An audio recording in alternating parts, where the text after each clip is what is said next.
Muy buenas noches, amigas y amigos de La Voz de la Naturaleza. Bienvenidos nuevamente a este conversatorio.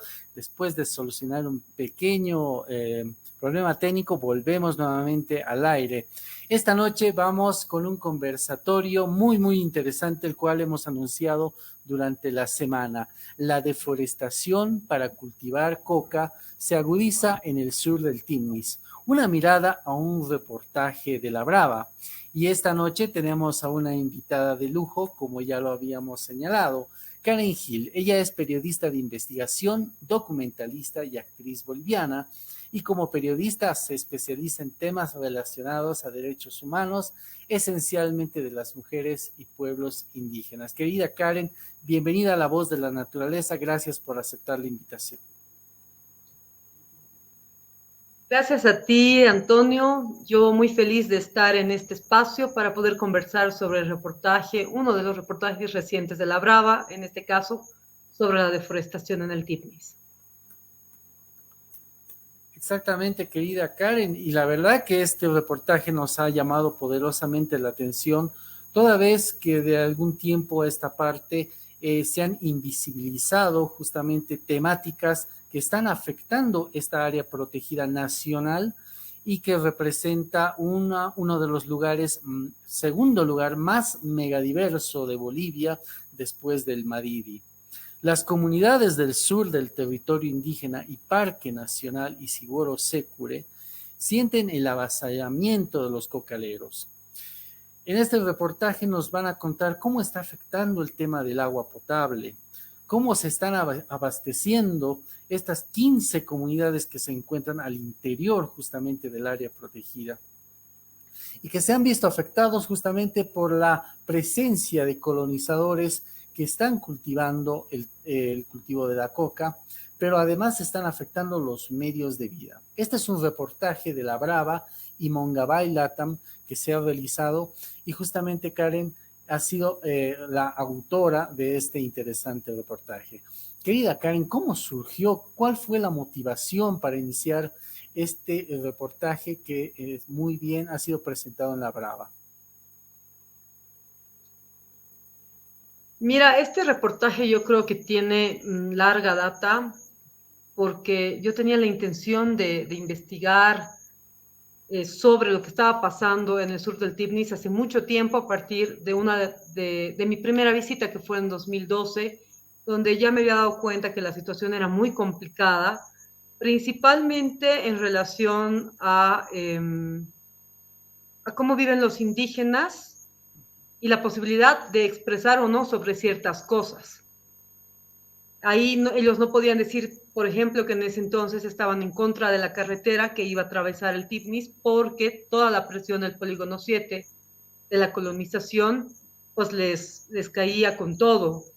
No les permitía subir a los autos que les llevaban hasta sus comunidades, no les vendían gas, a veces incluso les amenazaban con cortar la luz. Entonces, a partir de eso, yo quería hacer una investigación años después, que incluso tenía un carácter más a nivel académico.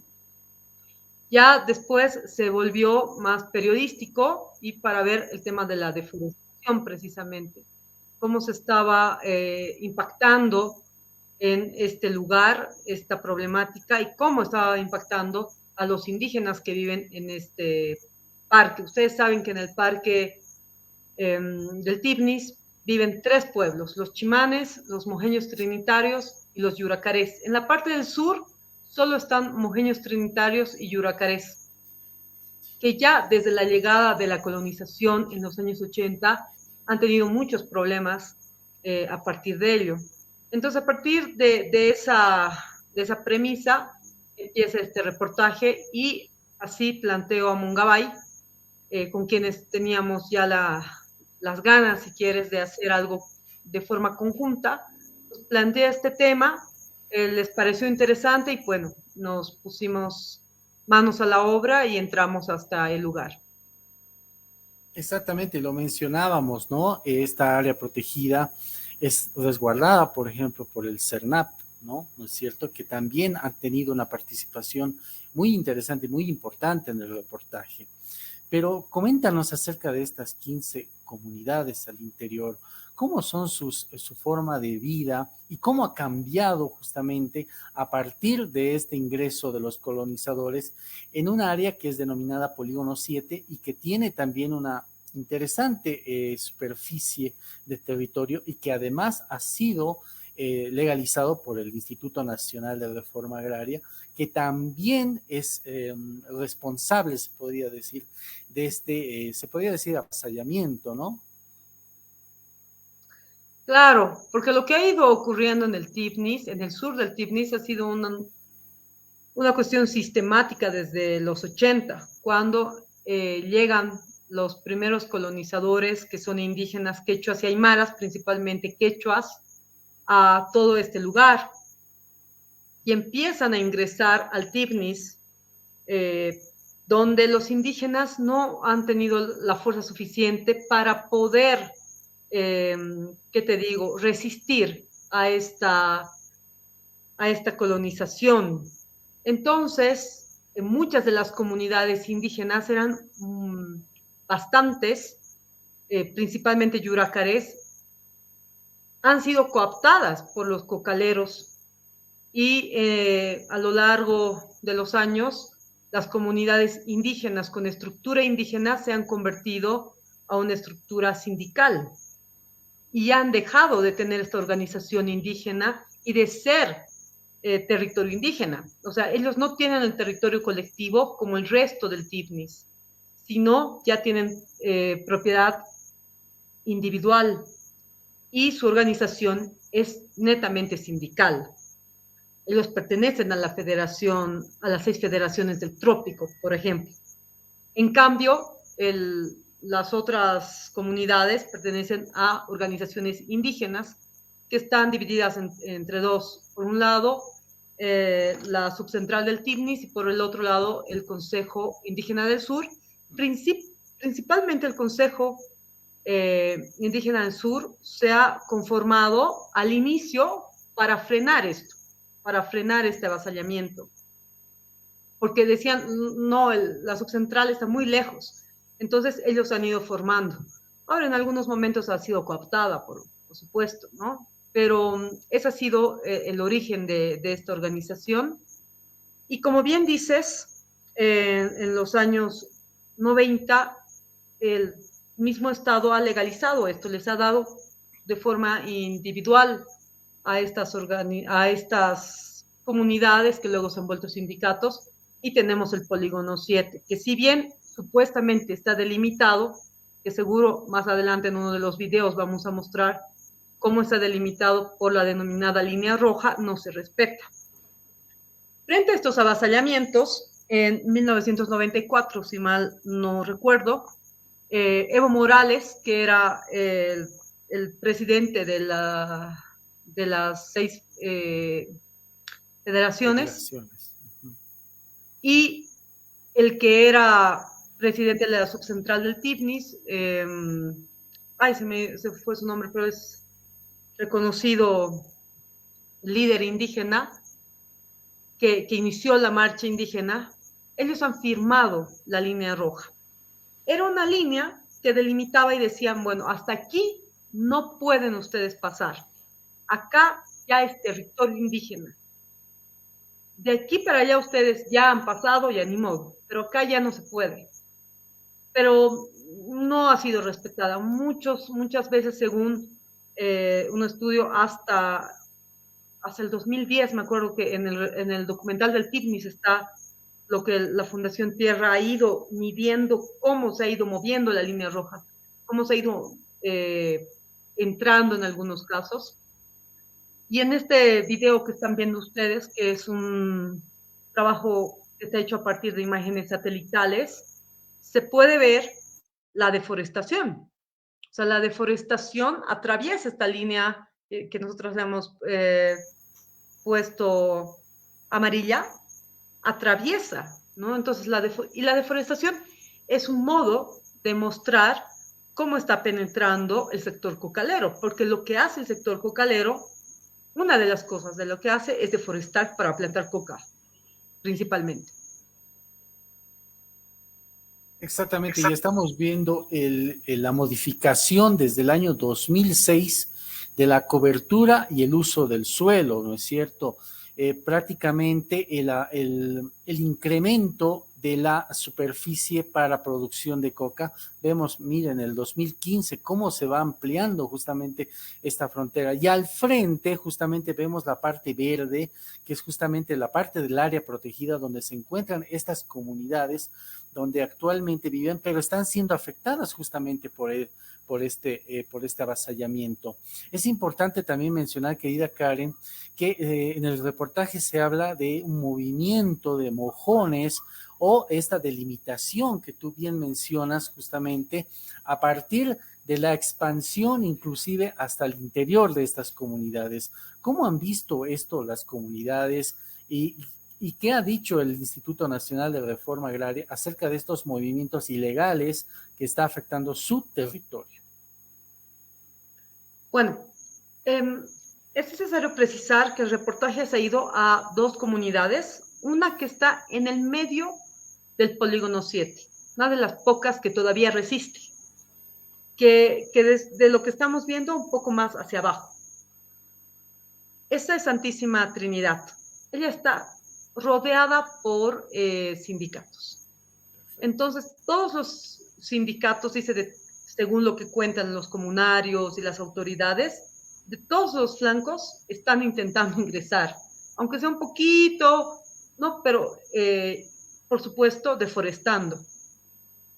Eso pasa en la parte de Santísima Trinidad y en la parte de Moleto también, porque eso es lo que nosotros hemos podido ver a partir de ese trabajo que estabas tú mostrando, que si bien la línea roja está en un punto, ellos ya han ingresado, ya han sobrepasado la línea roja. Y ellos, bueno, dicen ya, pero ya no están sobrepasando más, dicen los de San Antonio de Moleto. Entonces, como es ¿qué te digo? Su consuelo, ¿no? Creo que lo que han sobrepasado ha sido hace unos años atrás. En cambio, sí, Santísima sí siente esa presencia muy, muy fuerte. Según lo que contaban las autoridades, ellos han reclamado al Instituto Nacional de Reforma Agraria, el INRA, pero ellos no han tenido ninguna respuesta, ¿no? Y ellos dudan un poco, además, del trabajo del INRA, ¿no? Creen que no hacen un trabajo fidedigno y de algún modo parcializado. Nosotras hemos intentado hablar con el INRA, hemos solicitado entrevistas y datos, además, porque es la autoridad competente para dar esta información. Y han pasado 3 meses y el INRA no nos ha dado ninguna información al respecto, que es un problema porque no sabemos cómo está la situación legal, ¿no? Anteriormente, para un reportaje que hicimos en el Beni, entrevistamos a la autoridad del INRA del Beni, del lado del Beni. Y él nos decía, sí hay problemas, principalmente en territorios indígenas y en parques nacionales, y es complejo y lo estamos viendo, ¿no? Admitió en aquel entonces, estoy hablando hace un año. Pero después el INRA brilla por su ausencia, por lo menos para los medios que hacemos este tipo de periodismo, nos es muy difícil acceder a la información de esta institución. Exactamente, ¿no? Lamentablemente el acceso a la información, no solamente al público, al usuario, sino también a los periodistas. Tú también hacías justamente mención de uno de tus reportajes, uno de tus premios también, que mencionábamos al inicio, acerca de cómo está afectando la falta de acceso a la información de parte de las instituciones públicas, a todo nivel de periodismo, sobre todo el periodismo independiente, ese periodismo que dice lo que tiene que decir, ¿no? Lo que mira justamente, y tantos medios de comunicación que justamente están siendo coartados. Así es un problema grande que tenemos. Seguro compartirán conmigo medios especializados, además en medio ambiente, como La Región o Nómadas, que es difícil acceder a esta información y datos. Y lo que siempre hemos dicho, sí nos están negando a nosotros, a los periodistas, pero están negando a la sociedad a estar bien informada. ¿no? Entonces es por eso que nosotros alertamos este problema de acceso a la información y reclamamos que haya una transparencia, ¿no? Porque a nosotros nos gustaría saber qué está pasando a nivel legal, por ejemplo, en el TIPNIS, ¿no? ¿Qué partes están en rojo, si quieres? Es decir, que han pasado al lugar donde es territorio indígena por un lado y por el otro lado parque, ¿no? Y eso sí es importante aclarar, todo el TIPNIS es parque, todo el TIPNIS, incluso la parte del polígono. Claro, por las características que hemos hablado hace un momento, tiene otras reglas de juego, si quieres, ¿no? Por ejemplo, ahí sí se puede producir hasta cierta cantidad de coca, a diferencia de la parte del TIPNIS, no se puede producir, ¿no? La parte del indígena, ahí sí no se puede producir nada de coca, ¿no? Pero, como te digo, no se tiene mucha información actualizada por parte del INRA. Exactamente. Y otro de los elementos también que está siendo afectado, y bien lo menciona en el reportaje, es el acceso justamente al agua, ¿no? Las comunidades se han visto limitadas al recurso vital justamente a partir de la deforestación, la expansión del tema del cultivo de la coca, y prácticamente los lugares donde se abastece ha reducido significativamente y se habrán dado cuenta bastante, ¿no? Que este año, enero, ha sido bastante seco. ¿Cómo tú has visto justamente este cambio climático en estas comunidades que, bueno, son de humedad alta, pero que imagínate, la sequía les está afectando y mucho peor con el tema de la coca? Así es. Nuestra hipótesis para este reportaje era que la deforestación en el sur del TIPNI se había agudizado.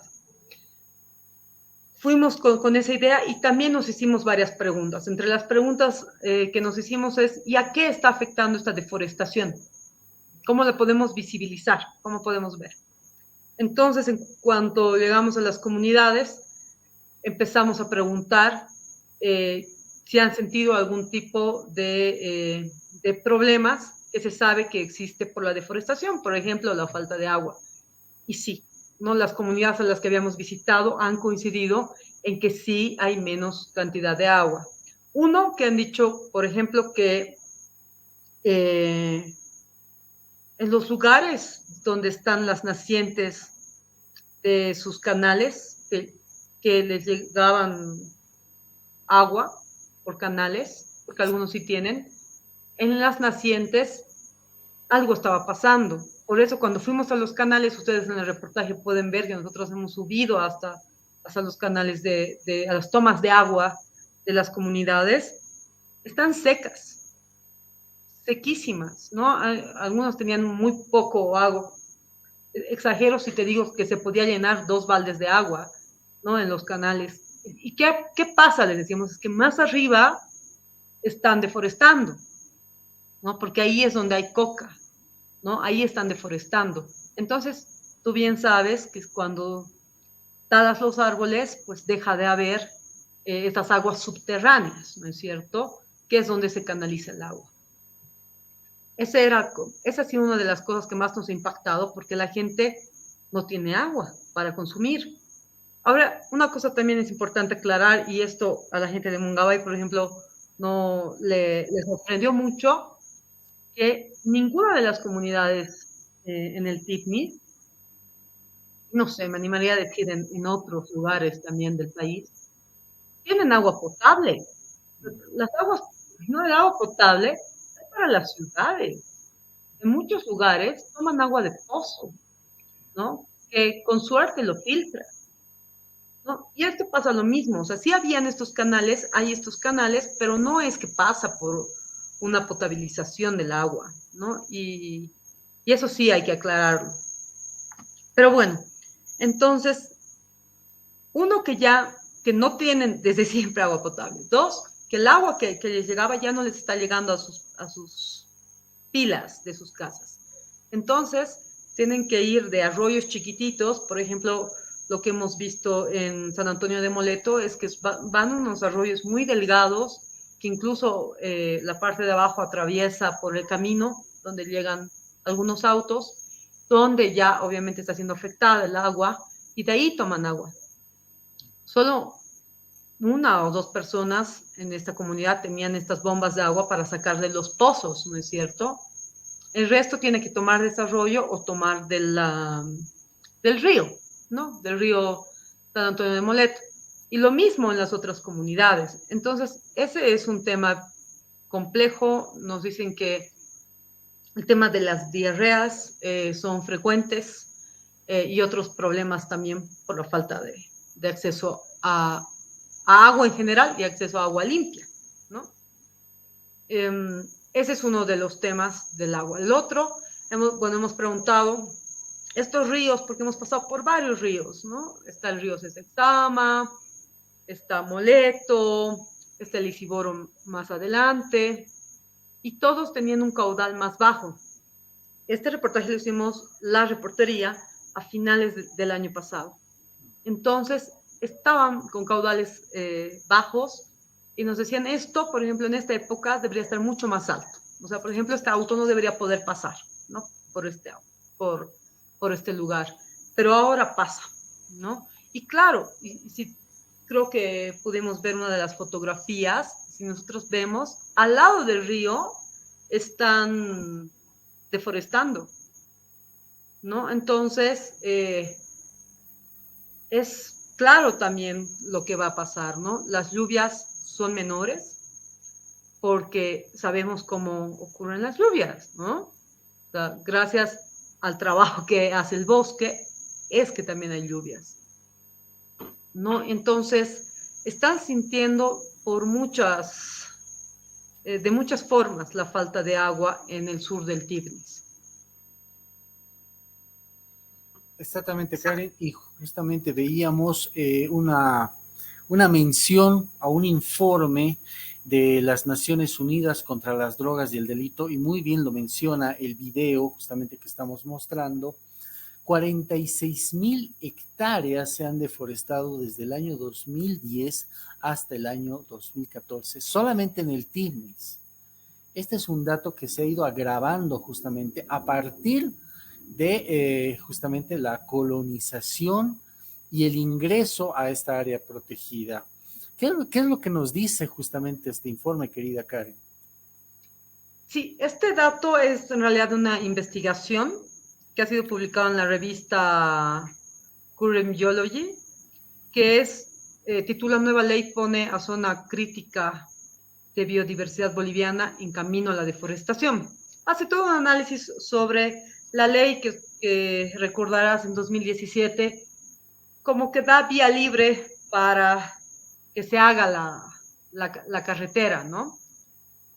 Entonces, ellos dicen que en 14 años, perdón, en 24 años, exacto, o en 14 años se ha perdido 46,000 hectáreas, que significa el 3,6% del total del parque. Eso es impresionante y además en el informe, en esta investigación señalan que la principal parte de deforestación están cerca de las carreteras.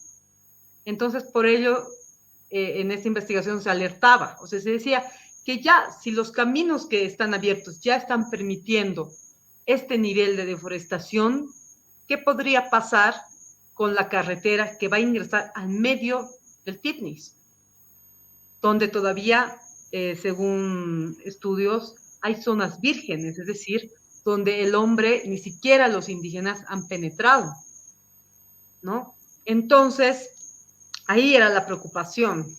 Y bueno, complementamos también con la información de la Oficina de Naciones Unidas contra las Drogas y el Delito, y ellos hablaban sobre la participación o la cantidad de cocales en áreas protegidas y señalaba al Tigris como uno de los lugares donde se produce, ¿no? Decía que, por ejemplo, en 2020, es decir, hace 2 años, dentro del polígono 7 había más de 1,300 hectáreas, que era un 27% a lo que había un año antes. Y señala que dentro del parque, o sea, dentro de la parte donde no se tiene que sembrar, habían 27 hectáreas, que haciendo cálculos es como 38 estadios de fútbol dentro del parque, ¿no? Y del territorio indígena. Eso nos debería llamar altamente la atención, ¿no? Porque además el Estado está permitiendo que esto ocurra.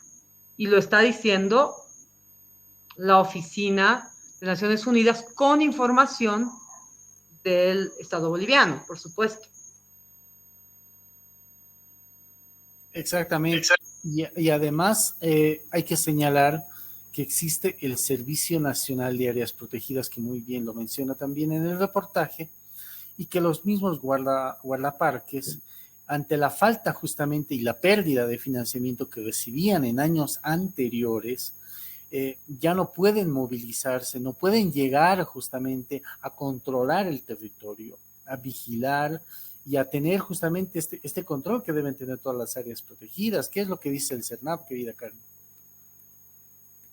El CERNAP, al igual que el INRA, brilla por su ausencia, ¿no? Es absolutamente difícil llegar al INRA, perdón, al CERNAP. Hemos hecho de todo para llegar al CERNAP. Hemos mandado cartas porque nosotras, aunque sentimos que nos molesta esto de tener que usar tanta burocracia, pero mandamos cartas, les hacemos recuerdo de todos los artículos, las leyes, las normas que nos garantiza el acceso a la información y no nos han respondido las cartas. Hemos hablado con sus dos comunicadores, se ha hablado además con el director del parque del TIPNIS, o sea, no del CERNAP total, sino del TIPNIS. Al inicio contestó, después no contestó más, por teléfono, por WhatsApp. Cuando estábamos ahí, él no estaba, todo un problema. Entonces, no han dado la información que nosotros estábamos esperando porque ellos son los encargados de decir, sí, es cierto, o sea, hemos encontrado cocales acá, ¿no? Y cosas así, pero no nos han dado esa información. Hemos hablado con funcionarios en reserva, que es el único modo en el que se puede hablar. Entonces, los funcionarios que han pedido guardar su identidad por obvias razones, nos contaban que no tienen la logística necesaria para hacer esta revisión y además confirmaban que efectivamente hay deforestación y se está sintiendo en el impacto en el agua, ¿no? Porque en las nacientes de los ríos se está deforestando, confirmaron.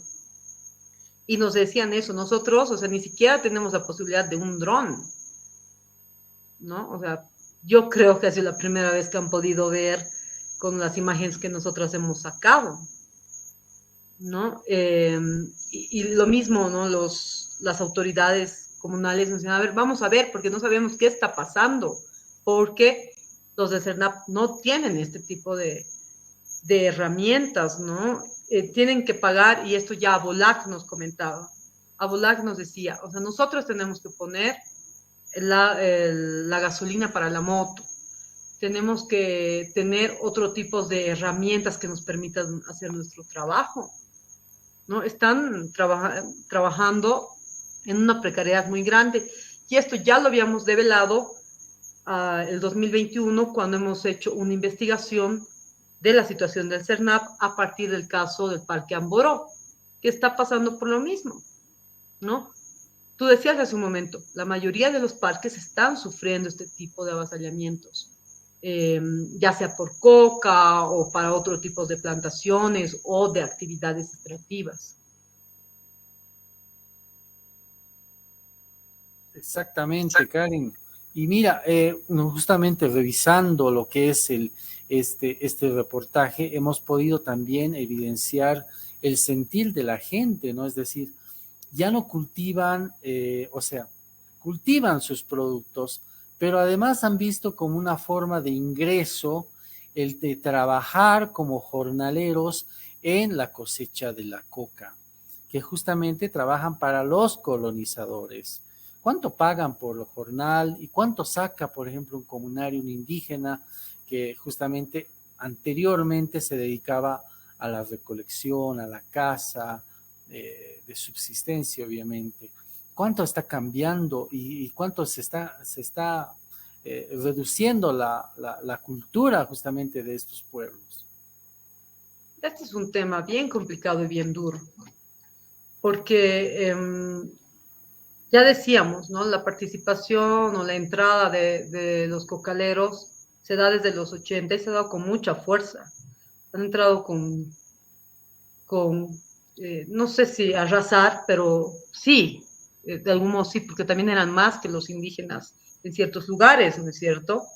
Entonces han impuesto en muchos casos su modo, su cultura, ¿no? Entonces los yuracarés, por ello, han dejado de hablar yuracaré y toda la cultura yuracaré.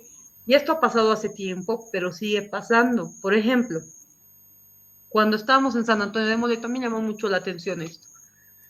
Vinieron varias comunarias y comunarios, ¿no? que nos hablaron y una de ellas estaba con la pollera típica quechua. Eso. Entonces yo dije, debe ser eh, una quechua, ¿no? No, me dice, no, yo soy yuracaré. Ah, ya, no, ahí no hice más preguntas, pero ya luego cuando entramos en confianza le pregunté, ¿y por qué la pollera? Ah, porque me gusta y porque me siento más cómoda. Y ya luego hablando con otra gente, nos dice, no, es que el problema es que si tú no te vistes como ellos, vas a ser discriminada, ¿no? Uno de los comunarios, la mayoría de los comunarios, y esto también es importante decirle porque está relacionado con esto, está con un nombre cambiado, porque pueden recibir cualquier tipo de amedrentamiento por haber declarado lo que han declarado, ¿no? Su molestia por la falta de agua, su molestia por la entrada de, de cocales a su zona. Entonces, uno de ellos me decía, en los colegios no se educaba yuracaré homogéneo, se educaba con su idioma. Y cuando nosotros hablábamos yuracaré, se burlaban de nosotros y nos trataban mal. Entonces ahí hay una cosa muy fuerte cultural. Y es por eso, y Sarel La Paz lo explica muy bien en su tesis, ¿no? Toda la parte que es ahora el polígono 7 era Yuracaré. Entonces se ha perdido a comunidades enteras yuracarés. O sea, es decir, que ha habido una transculturación porque ellos ya no hablan yuracaré y seguro ya no tienen todas las tradiciones y las actividades de los yuracarés, ¿no? Entonces es un gran problema ese. Eso por un lado. Por el otro, tú decías, muchos están trabajando en cocales y eso también ha sido fuertísimo para nosotras porque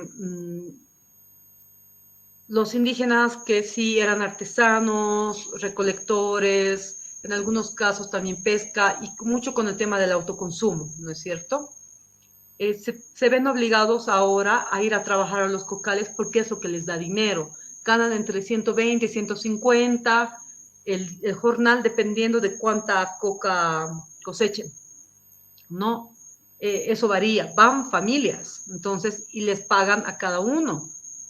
Entonces, qué sé yo, si van 3 personas por familia, ganan como 500 bolivianos. Eso es significativo. Entonces, y me decían ahí, es que el problema que acá, a diferencia de otros lugares, es que no hay actividades alternativas. Es decir, no se está, por ejemplo, fomentando la producción de chocolate, que en el otro lado del Tifnis existe.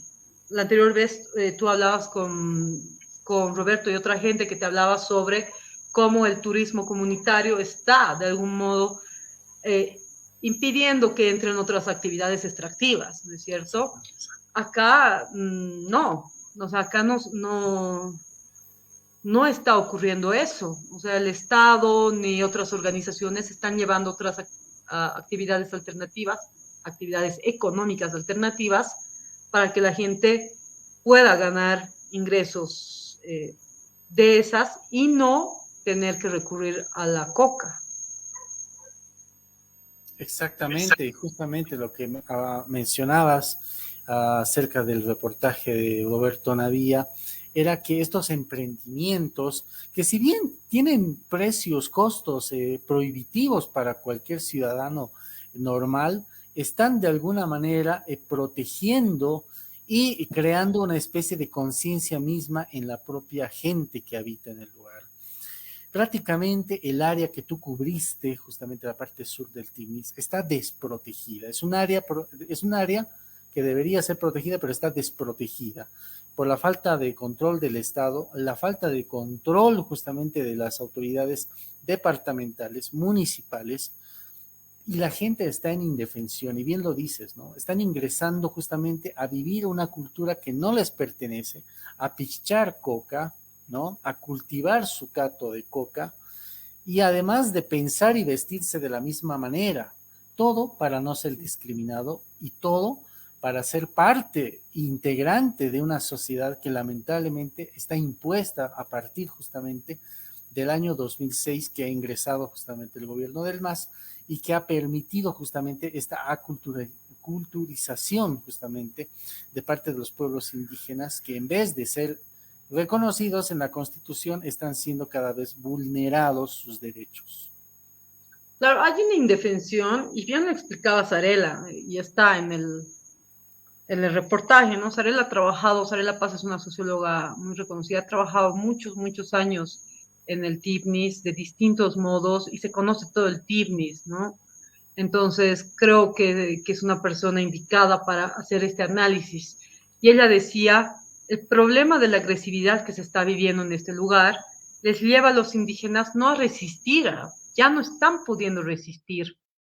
Lo que ellos tienen que hacer ahora es sobrevivir, ¿no? Por este motivo que te decía, porque no tienen otras actividades, ¿no?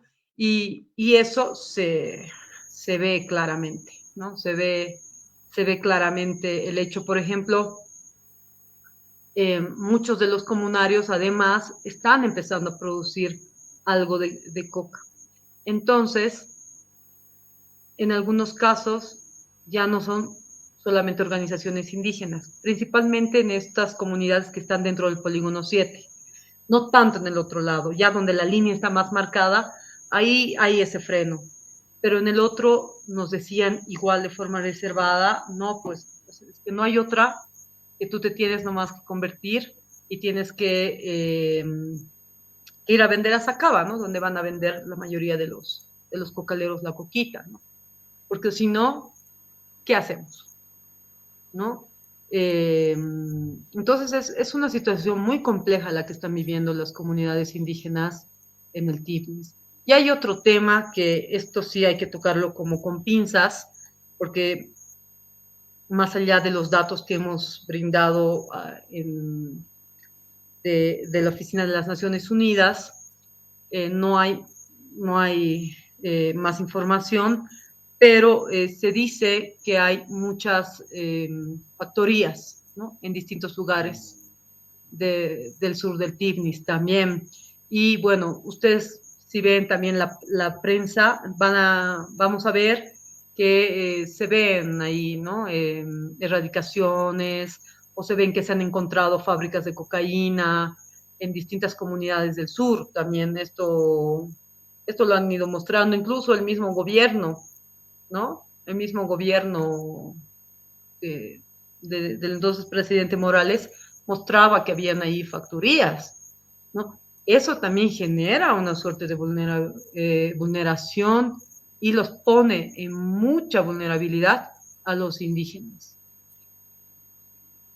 Exactamente, pero también algo muy importante que ha reflejado el reportaje de La Brava es que se continúa con la infraestructura, con los trabajos de carretera que debería haberse paralizado, ¿no? ¿No es cierto? Ustedes recordarán muy bien el tramo que atravesaba originalmente en el plano, el Tignis, ¿no es cierto? Y que ha habido justamente problemas, ha habido una resistencia, pero en el reportaje se ve y la gente mismo hace el testimonio de que existe maquinaria, hay puentes y veíamos en una imagen, ¿no? Justamente hay carreteras ya asfaltadas. Esto no ha parado, querida Karen. No, no ha parado, se ha dado con más fuerza.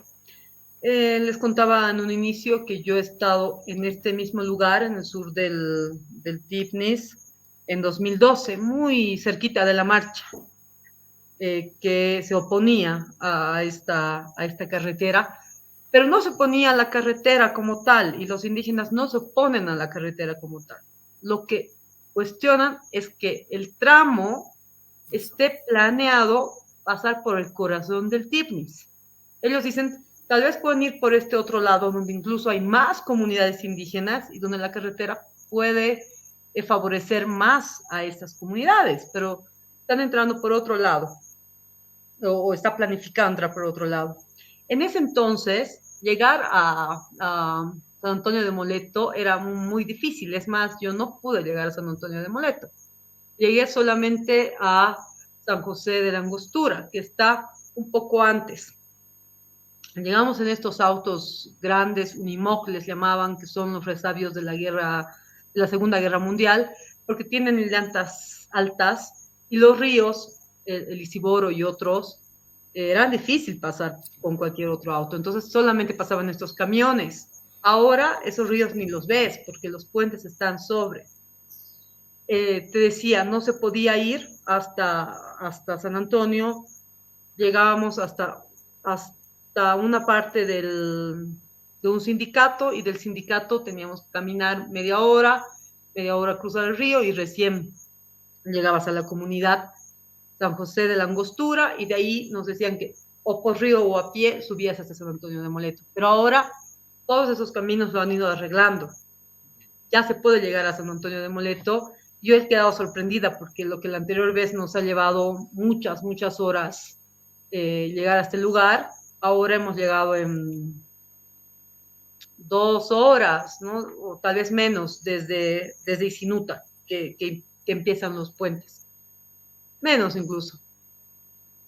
Porque todo hay una parte que está asfaltada, como estás mostrando en la fotografía, y hay otras partes que están ripeadas, pero cada vez los caminos, dicen, están un poco más anchos, y según lo que cuentan los comunarios, las maquinarias para arreglar el camino están constantemente, ¿no? Entonces, es algo ahí, o sea, para mí, volver 10 años después ha sido sorprendente, ¿no? Encontrar todo este sector totalmente cambiado, ¿no?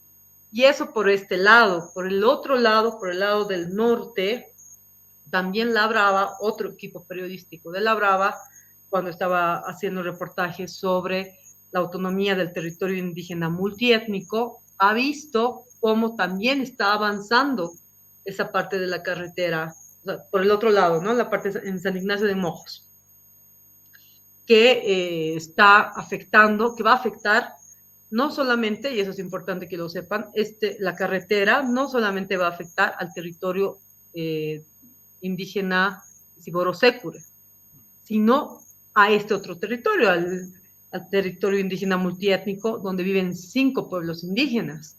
Entonces, la situación está compleja ahorita, ¿no? Porque por ambos lugares hay presión, para el Tifnis y para otros pueblos. Realmente es una situación que alarma y que no debería dejarnos de llamar la atención, esta transformación de esta nueva área protegida. Digo nueva porque es una más que está siendo afectada justamente por el tema del avasallamiento, la deforestación, pero también los incendios, ¿no? Porque también se refleja en el reportaje el tema del chaqueo, que obviamente tiene sus implicaciones destructivas hacia justamente los medios de vida, los bosques, los animales que antes cazaban, que casualmente justamente los encontraban de forma cercana, ahora prácticamente se encuentra mucho más bosque adentro, ¿no? La gente les cuesta justamente subsistir y están cambiando seguramente, has debido ver el cambio de dieta, ¿no? Productos que son de las ciudades, la gente ya no se alimenta como antes. ¿Cómo has visto justamente el tema del consumo, el tema de la pérdida de la biodiversidad? Veíamos unos pajaritos chiquitos que eran de color negro y amarillo, y ellos decían, es lo más cercano a animal silvestre que vas a poder ver.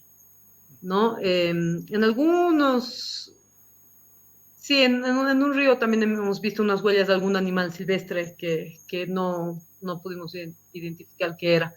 Pero después ellos dicen que no hay tanta cantidad como antes por esta deforestación, ¿no? Por supuesto, tú bien lo has dicho, los animales entran mucho más, ¿no? Adentro cuando sienten algún tipo de amenazas o si ya sienten que ya no hay bosque.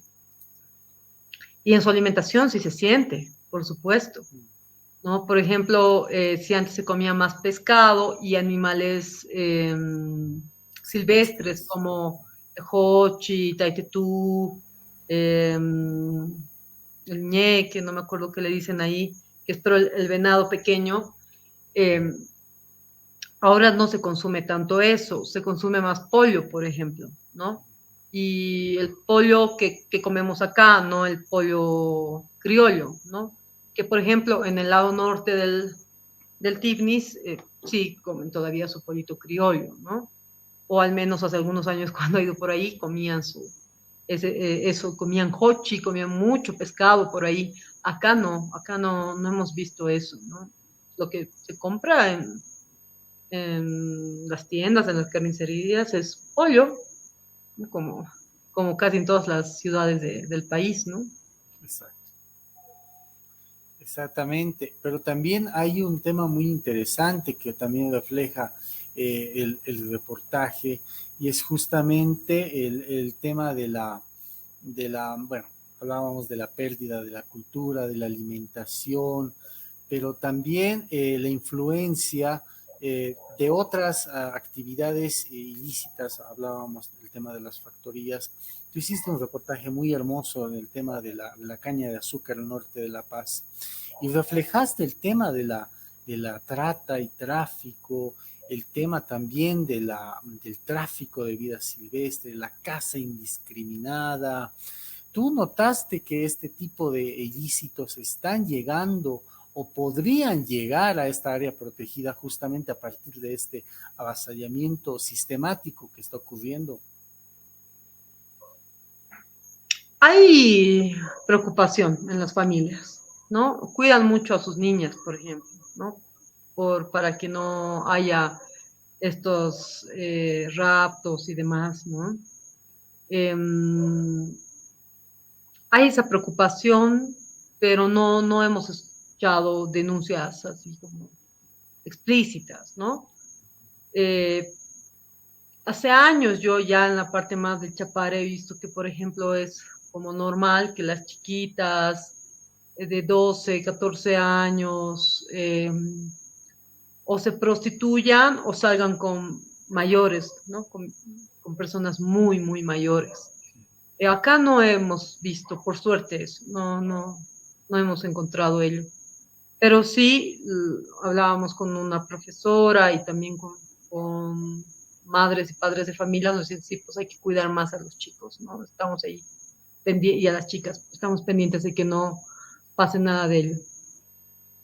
Exactamente, y también este medio digital, La Brava, es promotora de la voz justamente de defensa de los derechos de las mujeres y que refleja también en cada reportaje. Es algo muy destacable, querida Karen, porque realmente creemos que es justamente uno de los sectores más vulnerados a partir justamente de estas actividades ilícitas, extractivistas, que tienen un rostro por ahí de varón, ¿no es cierto? Que es la lucha por la economía, por obtener cosas materiales, y que justamente en un reportaje nosotros, bueno, en un programa decíamos, ¿no? La naturaleza tiene rostro de mujer, y efectivamente las defensoras de los derechos de la naturaleza son justamente mujeres. ¿Cómo tú ves a las dirigentes? ¿Cómo tú ves a las defensoras? A la gente que sale justamente, a las mujeres de las comunidades que salen a defender su territorio? Es un problema complejo. Y ahí empezó, ¿no? Yo te decía al inicio, yo quería hacer una investigación más académica, ¿no? Eh, tanto mujeres como hombres, por todas estas amenazas que se presentaron desde que ocurrió el conflicto por la carretera en el Tipnis, estamos hablando de 2011, empezaron a sufrir muchas agresiones. Y entonces, por ello, muchos han dejado de hablar sistemáticamente. No es que dejan de hablar, de algún rato salen, pero hay momentos en el que prefieren mantener un perfil bajo. Y yo comprendo bastante porque viven ahí, ¿no? Entonces las amenazas, los golpes, van a ser para ellos si es que ocurren esto. Nos contaban que ya se ha golpeado a dirigentes indígenas.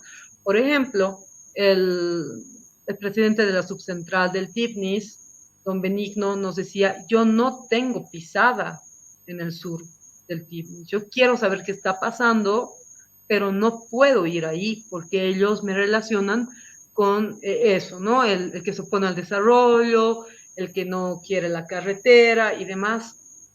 Entonces es muy difícil, hay mucho miedo y no sé si tú has tenido esa percepción, pero en el reportaje mismo se siente eso, porque ya decíamos, ¿no? Los comunarios no han dado su nombre real, no los hemos presentado realmente, no hay muchas imágenes por cuidarlos precisamente, y nosotros mismos sentíamos en algunos lugares, nos decían, no, ahí no puedes ir, no, aquí no puedes hablar, no, esto no se puede hacer, ¿no? Todo el momento. Ahora, ya como un análisis más personal, yo he visto que las mujeres tienen más fuerza, ¿no? Los hombres están un poco más de temor. Yo lo entiendo, porque han sido amenazados de todas las maneras que puedes creer y han sido además agredidos, ¿no? Pero hemos encontrado algunas mujeres muy fuertes, ¿no? Pero también entendemos que hay ciclos y hay momentos en los que es mejor no hablar para preservar la vida, ¿no? Porque al final eso es lo más importante, finalmente. Entonces, aquí hay que entender esas dinámicas, no son tan fáciles de entender como en otros lugares, por ejemplo, ¿no?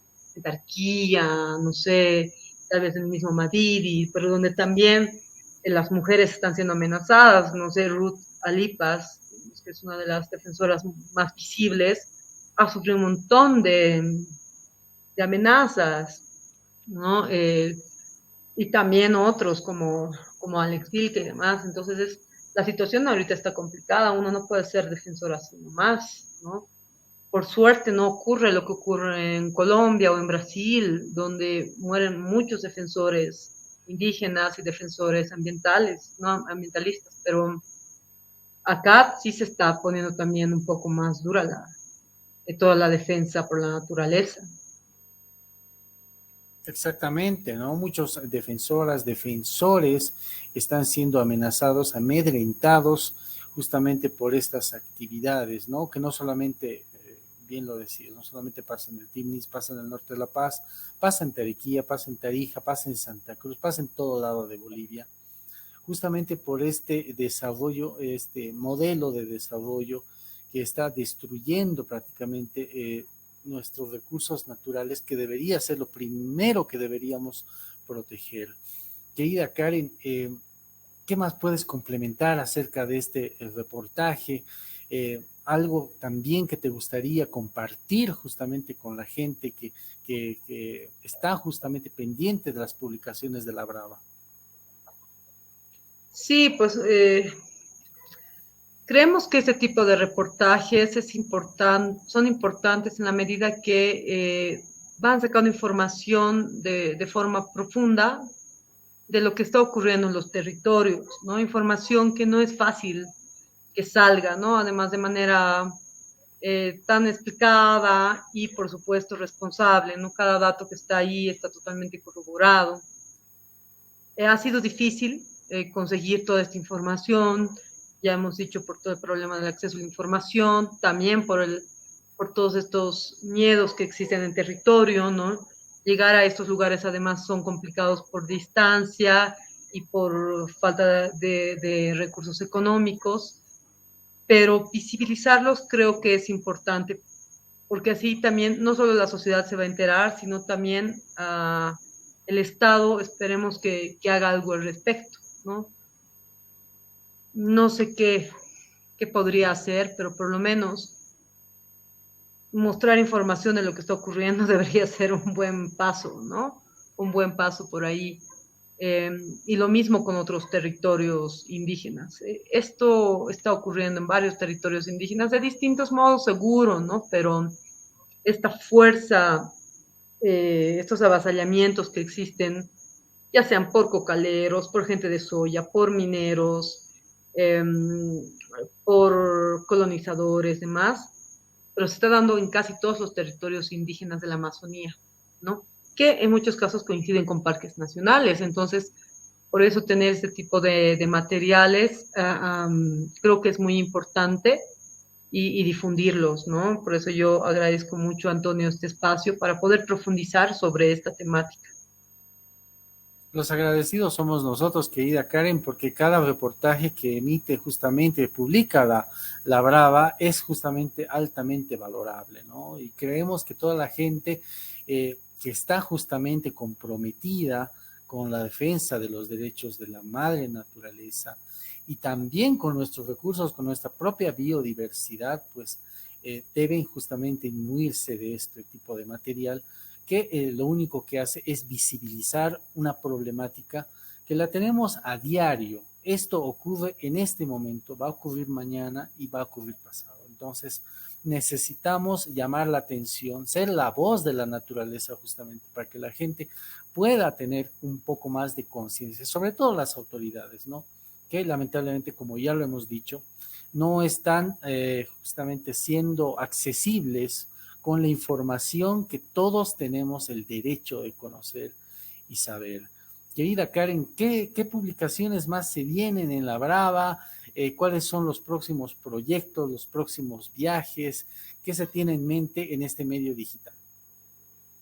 Bueno, la Brava, como siempre, va a combinar su trabajo. La Brava tiene su área marcada con tema medioambiental y de pueblos indígenas, porque además van de la mano, ¿no? Como ya hemos visto con el reportaje del TIPNIS, pero también trabaja mucho el tema de género y de derechos de las mujeres. El reportaje que lanzamos hoy, nosotros lanzamos todos los lunes, pero lanzamos hoy porque, bueno, el lunes era feriado y queríamos dejar el feriado ahí tranquilo, pero hoy publicamos el reportaje Amenazas a las feministas, dos puntos, las vamos a violar, porque se ocurre a las activistas defensoras de derechos, en este caso feministas. Existen muchas amenazas, tú decías hace un momento los defensores de la naturaleza, ¿existen amenazas? Sí, también existen a las feministas, ¿no? Entonces ahí contamos toda la violencia que sufren las activistas feministas.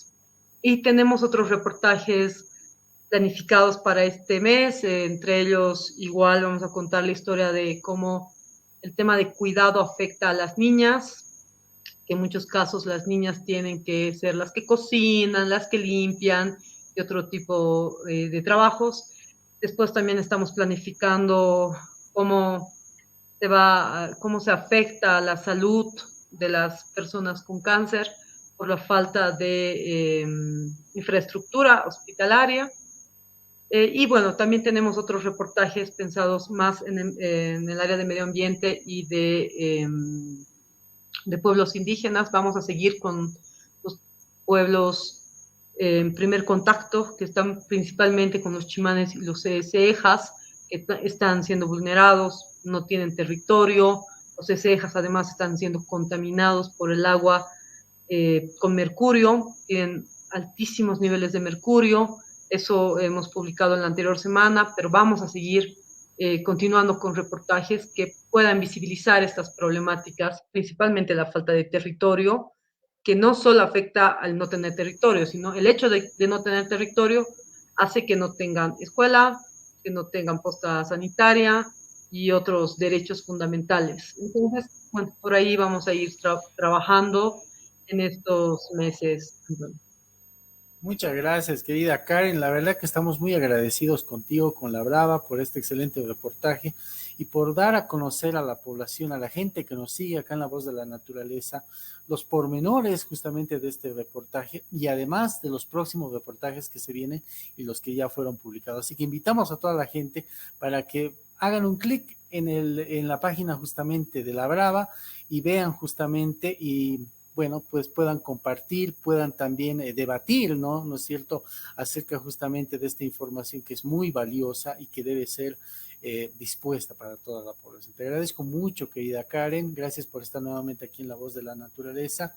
Y bueno, ya sabes, el espacio siempre bienvenido justamente para tus reportajes y todo lo que justamente quieres compartir con nosotros. Muchísimas gracias a ti, Antonio. Para mí siempre es un gusto estar contigo y compartir el trabajo. Quiero aprovechar para que no se me vaya. Ese trabajo lo hemos hecho con Marcelo Pérez, que es un fotógrafo y que nos ha podido brindar las hermosas imágenes que hemos ido mostrando y que nos ha permitido conocer de manera visual lo que está ocurriendo en el TIPNIS. Y bueno, yo te agradezco bastante. Invito a todas las personas a visitar nuestra página, es www.revistalabrava.com. Ahí van a encontrar este reportaje y otros, crónicas también. Hablábamos extra cámaras que nosotras nos esforzamos mucho para que tanto la calidad estética como la calidad de contenido estén en un mismo ritmo, ¿no? Entonces, para que la gente no se aburra, no se canse, tenga la posibilidad de ver pequeños videos, fotos preciosas y también el texto que está muy bien armado, ¿no? Entonces yo les invito a que puedan entrar a nuestra página y ya lo decía Antonio, preguntar, comentar sobre lo que les estamos contando. Muchas gracias, Antonio, y espero pues en otra oportunidad volver a ese tu espacio que es además tan interesante y variado. Muchísimas gracias, querida Karen. Con nosotros será hasta la próxima oportunidad, la próxima semana, con un nuevo conversatorio acá en La Voz de la Naturaleza. Muchas gracias y que pasen buenas noches. Chao, amigos.